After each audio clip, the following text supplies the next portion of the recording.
Course 3. సరే అథ్లెట్లు, ఈరోజు మీరు వినాల్సిన అంశం డోపింగ్ నిరోధక నియమాలు, నిబంధనలు మరియు చట్టబద్ధత గురించి. అవును, ఇది ఒక ఆసక్తికరమైన అంశం కాదని నాకు తెలుసు, కానీ ఏ స్థాయిలోనైనా పోటీ చేయాలని ఆసక్తి ఉన్న వారికి ఇది చాలా కీలకం. మొదట స్పష్టత తెచ్చుకుందాం. అసలు డోపింగ్ అంటే ఏమిటి?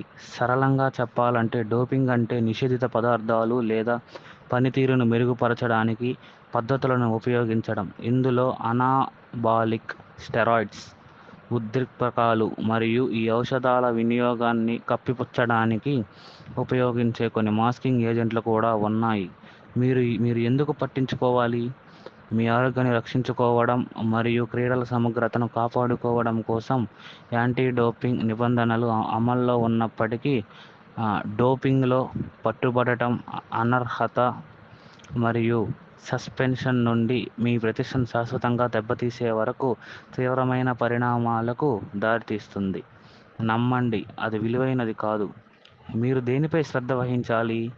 ప్రపంచ డోపింగ్ నిరోధక ఏజెన్సీ లేదా WADA నిషేధిత పదార్థాలు మరియు పద్ధతుల వార్షిక జాబితాను ప్రచురిస్తుంది. ఈ జాబితాను క్రమం తప్పకుండా పరిశీలించడం అలవాటు చేసుకోండి, ఎందుకంటే ఇది ప్రతి సంవత్సరం మారవచ్చు.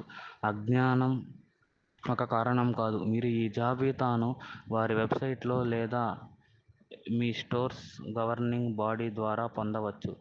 పరీక్ష ప్రక్రియ గురించి. పరీక్షలు పోటీలో లేదా పోటీ వెలుపల నిర్వహించబడవచ్చు, అంటే మీరు ఎప్పుడైనా ఎక్కడైనా పరీక్షించబడవచ్చు. మూత్రం మరియు రక్త నమూనాలు అత్యంత సాధారణ పద్ధతులు మరియు ఈ పరీక్షలు చాలా ఖచ్చితమైనవి, కాబట్టి మీరు ఏదైనా